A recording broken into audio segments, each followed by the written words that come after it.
Dans cette vidéo, nous allons continuer les probabilités conditionnelles en parlant d'arbres pondérés et de probabilité totale. Premièrement, arbre pondéré. Alors, avant de dire ce qu'est un arbre pondéré, je vous invite à revoir déjà la partie sur les arbres qu'on a vu en classe de seconde. Donc, qu'est-ce qu'un arbre pondéré? On peut modéliser une expérience aléatoire mettant en jeu des probabilités conditionnelles dans un univers oméga par un arbre dit pondéré. Pour cela, on envisage deux niveaux de branches. Le premier, qui indique la probabilité de l'événement A et celle de son complémentaire. Donc, au premier niveau, soit vous avez l'événement A, soit vous avez l'événement contraire. Et vous mettez sur les branches de chaque événement. Là, vous avez ici la probabilité d'avoir A et là, la probabilité d'avoir A bar. Et le second, qui permet d'indiquer les probabilités conditionnelles en rapport avec l'événement B. Donc, une fois que vous avez eu l'événement A, vous pouvez avoir l'événement B ou l'événement B bar. Et si vous aviez eu le complémentaire de A, vous pouvez avoir l'événement B ou l'événement complémentaire de B. Complémentaire et contraire, c'est la même définition. Donc, et là, faites bien attention. Dans la branche entre A et B, vous avez ici les probabilités conditionnelles. Vous voyez bien, ça paraît assez clair qu'ici, vous avez en fait la probabilité de B, sachant qu'on a d'abord eu l'événement A. Vous avez ici la probabilité de B bar, sachant qu'on a déjà eu l'événement A, ainsi de suite. Et à la fin de chaque branche, ici, vous avez les intersections entre les deux. Donc, l'intersection entre les deux événements. Donc, ça correspond au chemin parcouru. C'est ce que l'on notait issu dans le chapitre de second. Et du coup, vous retrouvez en fait les formules qu'on a déjà données. Vous avez donc du coup que la probabilité de A inter B, c'est la probabilité de A fois la probabilité de B sachant A. La probabilité de A inter B bar va être ici la probabilité de A fois la probabilité de B bar sachant A. Ainsi de suite. Donc je vous donne plusieurs informations. Une branche relie deux événements. Sur chaque branche, on va noter la probabilité correspondante. Par exemple, la probabilité de la branche reliant A à B va être la probabilité de B sachant A. Un chemin. Un chemin, c'est une suite de branches. Il va représenter l'intersection des événements rencontrés sur ce chemin. Sa probabilité est la probabilité de l'intersection des événements rencontrés sur ce chemin. Et un nœud ici, c'est ça, ça, ça. Un nœud, c'est le point de départ d'une ou de plusieurs branches. Remarque, sur chacun des niveaux, il est possible d'avoir plus de deux branches. Donc là, je vous ai dit, ça relie deux événements, ça peut relier plusieurs autres événements. Donc là, je vous ai juste donné un exemple où on a seulement deux événements. Propriété, la règle du produit. Donc, qu'avons-nous remarqué ici? Que la probabilité d'un chemin, donc la probabilité d'un chemin, c'est le produit, donc c'est le produit des probabilités rencontrées le long du chemin.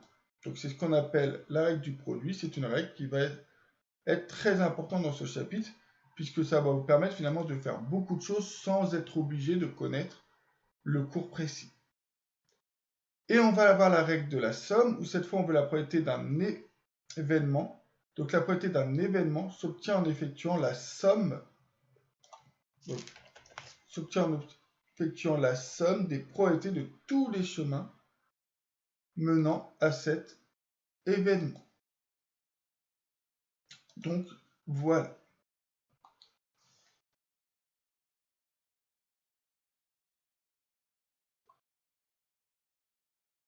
vous allez voir ce que ça donne concrètement très vite. Donc la somme des probabilités inscrites sur les branches issues d'un même nœud va être égale à 1. Ce qui signifie que si vous prenez un nœud, donc un nœud c'est là, si vous faites cette probabilité plus cette probabilité, c'est égal à 1. Si vous prenez un autre nœud, cette probabilité là plus cette probabilité là, ça doit être égal à 1. De la même manière, vous prenez ce nœud là, la probabilité ici plus cette probabilité ici, ça doit être égal à 1. Ça vous permet finalement, si un énoncé vous donne seulement la probabilité de l'événement A, vous pouvez obtenir directement en faisant 1 moins cette probabilité là, l'événement là. De la même manière, si on vous donne la probabilité ici, même carrément la probabilité de cet événement, donc la probabilité ici, donc si on vous donne cette probabilité-là, vous pouvez obtenir cette probabilité-là. Ou si on vous donne cette probabilité-là, vous pouvez avoir cette probabilité-là, etc. Donc voilà ce que l'on doit savoir sur l'utilisation d'un arbre pondéré.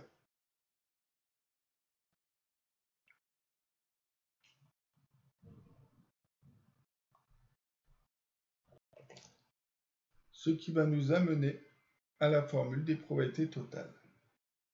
Donc, je vais d'abord vous définir ce qu'est une partition de l'univers. Donc, une partition de l'univers oméga, c'est un ensemble d'événements non vides, 2 à 2 incompatibles. Alors, des événements incompatibles, c'est des événements dont l'intersection est l'ensemble vide. Donc, 2 à 2 incompatibles, et dont la réunion va être l'univers tout entier. Donc,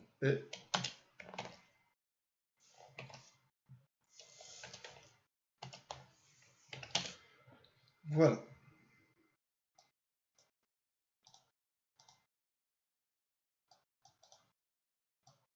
Donc voilà les 3 conditions nécessaires. Remarque, on parle alors de système complet d'événements. Alors, du coup, ici, nous allons avoir une partition de l'univers ici. Donc, on vous a dit qu'il faut que chaque événement soit non vide, que l'intersection entre chacun l'intersection entre A1 et A2, puis entre A1 et A3, A2, A3, etc., soit vide. Donc ça veut dire qu'on ne peut pas avoir à la fois A1 et A2, ou à la fois A1 et A3, ou à la fois A2 et A3, etc. Et donc la réunion ici va être l'univers. Donc voilà ce qu'est une partition de l'univers. Formule des probabilités totales. Soit n événements, A1, A2, AN de probabilités non nulles formant une partition de l'univers.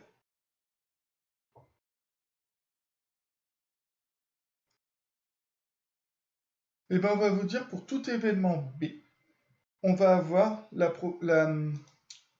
formule suivante. Donc si je veux la probabilité de B ici, donc la probabilité de B, de l'événement B, vous allez avoir du coup, donc l'événement B, on le trouve ici, ici, ici, ici, etc. La probabilité de B, ça va être la probabilité ici de ce chemin-là, plus la probabilité de ce chemin-là, plus la probabilité de ce chemin-là, etc. C'est finalement la règle de la somme que l'on a donnée. Et on va se servir de la règle du produit pour dire que finalement, la probabilité de B, ça va être la somme de la probabilité d'ici, d'ici, d'ici, d'ici, d'ici, etc. Sauf que la probabilité d'un chemin, c'est le produit des probabilités. Donc si on résume ça, ça va être égal à P2. Alors, P2 A1 inter B. Donc P2 A1 inter B plus P2 A2 inter B plus 3 petits points plus la probabilité de AN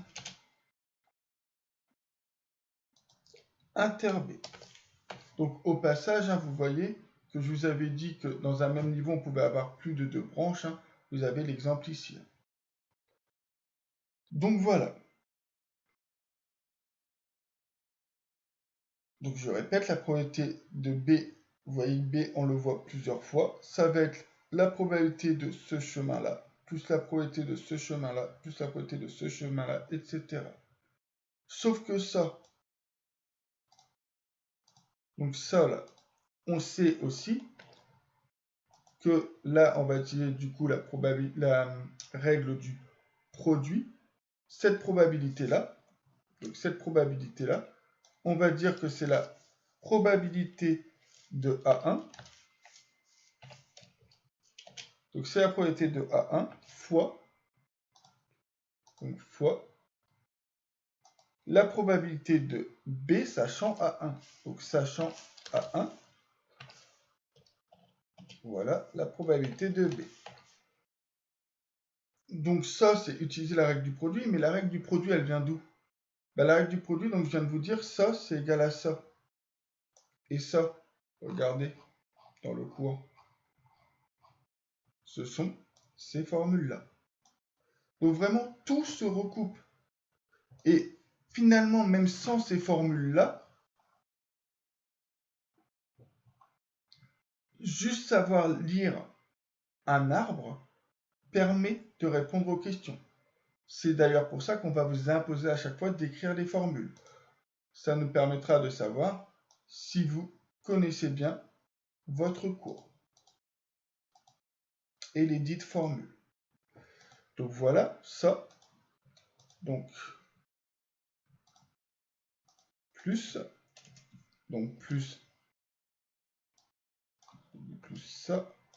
Mais ça s'écrit comment? Ça s'écrit P2 A2 fois. Donc fois P2 B sachant A2.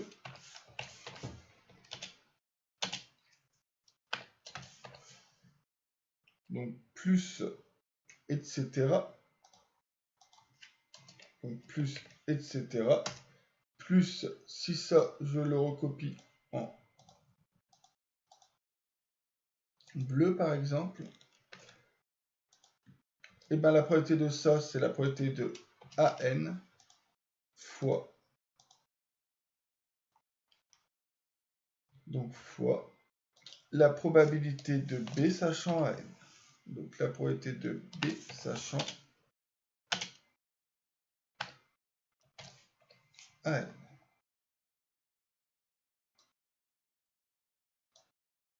Donc voilà les formules des probabilités totales. Donc remarque, sur un arbre pondéré, la probabilité de l'événement B s'obtient en additionnant les probabilités des chemins conduisant à la réalisation de B. Donc c'est ce que je vous ai expliqué à l'oral tout à l'heure. Comme dans les exercices, on essaiera de faire le plus souvent des arbres pondérés pour pouvoir bien visualiser. Ça nous permettra vraiment de faire les exercices en lisant finalement un arbre. Propriété numéro 6, cas particulier. Imaginons que vous n'ayez que 2 événements, donc A et B. Avec A et A bar, donc A bar c'est le complémentaire de A, 2 probabilités non nulles. On va alors avoir que pour tout événement B, on aura que la probabilité de B finalement, donc si vous êtes finalement dans ce cas-là, la probabilité de B, vous voyez qu'on a le chemin ici et le chemin ici, ça va être la probabilité de A inter B plus la probabilité de A bar inter B. Du coup, nous avons donc P de A inter B plus la probabilité de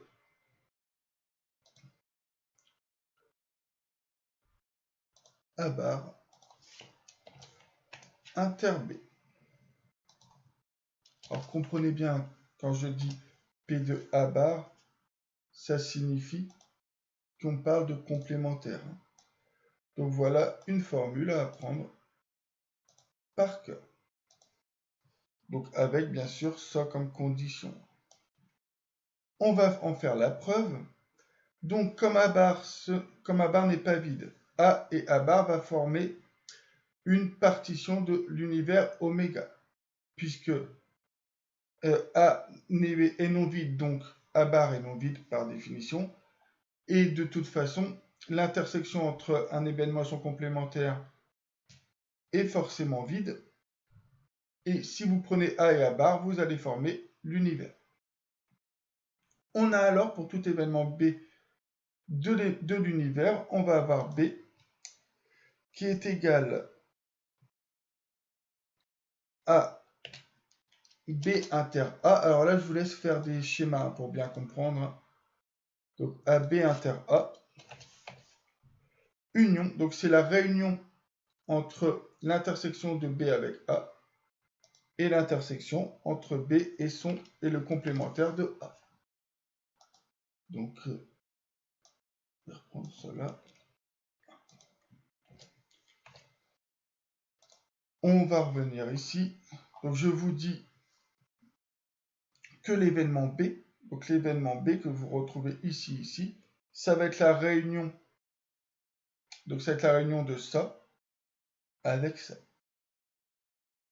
Et vous aurez donc bien tout l'événement B. De plus, la probabilité de B va être donc du coup la probabilité de cette réunion-là.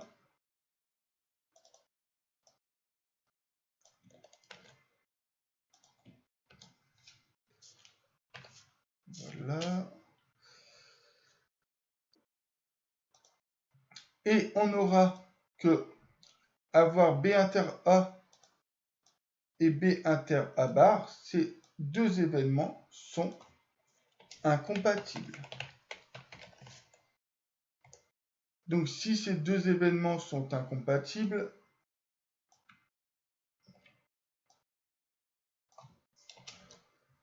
vous allez pouvoir dire que P de B, c'est cette formule-là. Donc la probabilité de la réunion de ces deux événements, on va pouvoir dire que c'est la probabilité de la... Qu'est-ce que j'ai fait?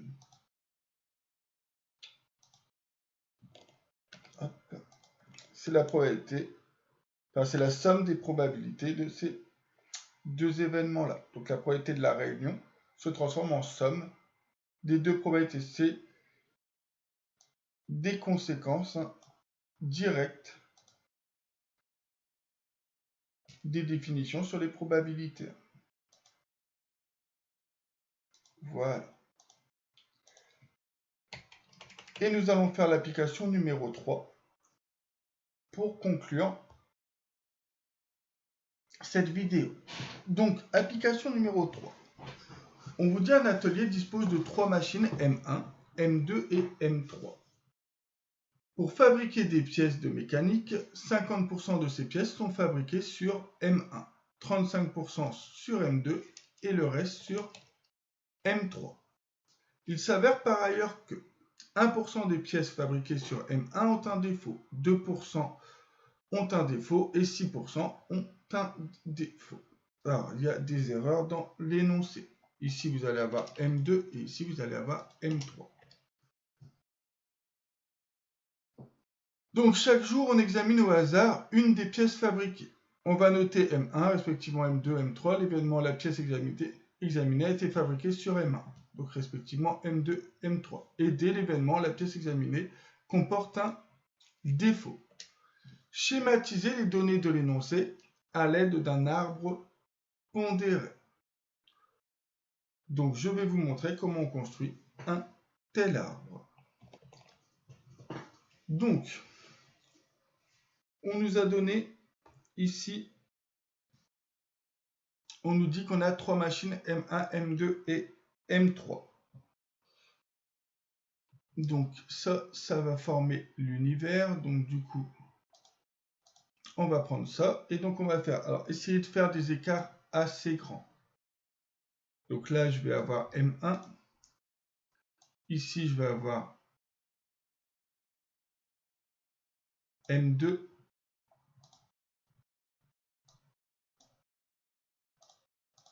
Et ici, je vais avoir M3. Donc vous allez noter ici M1.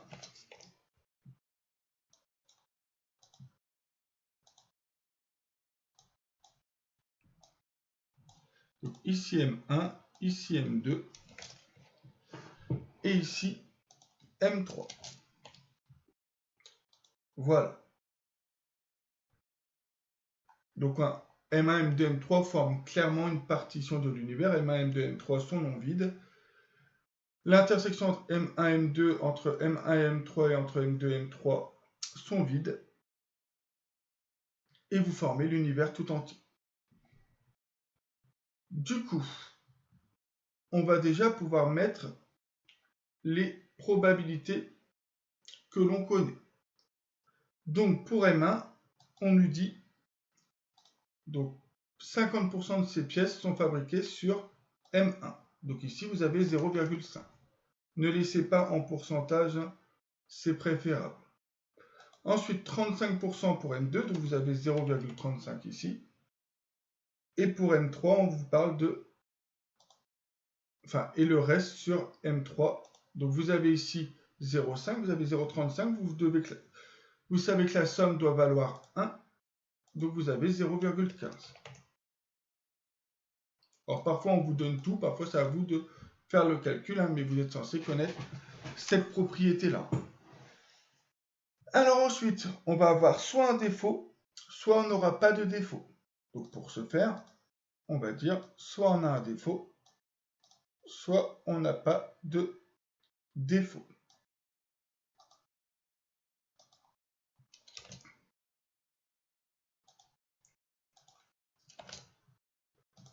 Donc pas de défaut, on va mettre une barre sur le D. Voilà. Et ceci pour M1, M2 et M3. Donc moi, je ne vais pas m'embêter. Donc vous voyez que l'écart, il faut impérativement qu'il soit assez grand. Sinon, vous risquez de recommencer très très souvent vos arbres. Et donc, on va mettre les informations dont on dispose. Donc on sait que 1% des pièces fabriquées sur M1 ont un défaut. Donc du coup, vous allez avoir ici 1%, c'est-à-dire 0,01. Alors du coup, par extension, ici, vous aurez 0,99. Donc vous avez un même nœud. Donc ici, vous devez avoir, la somme doit valoir 1. Ensuite, vous avez 0,02 ici. Donc du coup, ici, vous devez avoir 0,98. Donc voilà. Et de la même manière, 0,06 et ici 0,94. Voilà.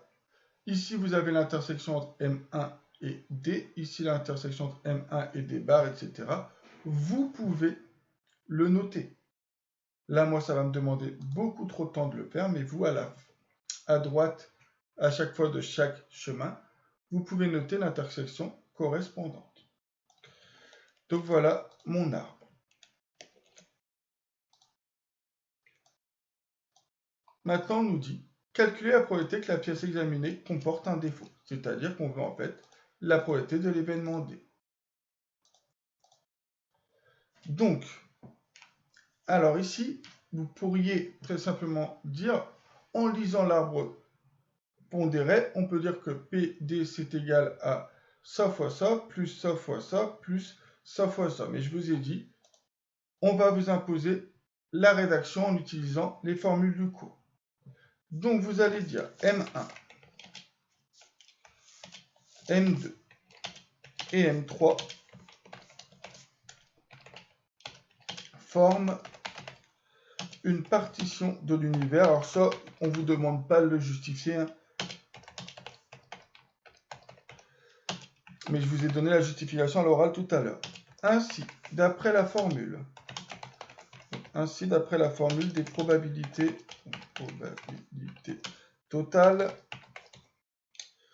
on a. Et là, vous allez devoir mettre la formule. Donc la probabilité de l'événement D, c'est égal à la probabilité de M1 inter D. Vous allez voir, vous allez devoir écrire les deux formules. Plus la probabilité de M2 inter D, plus la probabilité de M3 inter D. Sauf que ça, la probabilité de ça, c'est le produit des probabilités du chemin. Donc la probabilité de l'événement D, c'est égal à la probabilité de M1 fois la probabilité de l'événement D sachant M1.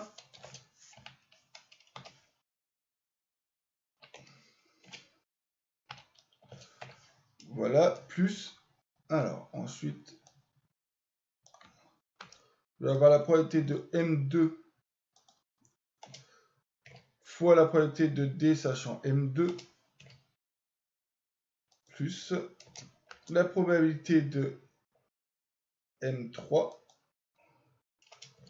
fois la probabilité de D sachant M3. Voilà. Et maintenant, vous pouvez en fait noter la formule qui était assez implicite, où vous avez du coup 0,5 fois 0,01, donc 0,5 fois 0,01 plus 0,35 fois 0,35 fois 0,02 plus 0,15 fois 0,06. Et ensuite, il n'y a pas de secret, vous prenez la calculatrice et vous faites le calcul correspondant. Donc 0,5 fois 0,01 plus 0,35 fois 0,02 plus 0,15 fois 0,06, on obtient 0,021. Donc la probabilité de l'événement D, c'est égal à 0,021. Voilà comment on utilise la formule des probabilités totales et un arbre pondéré. C'est ainsi que va se conclure cette vidéo.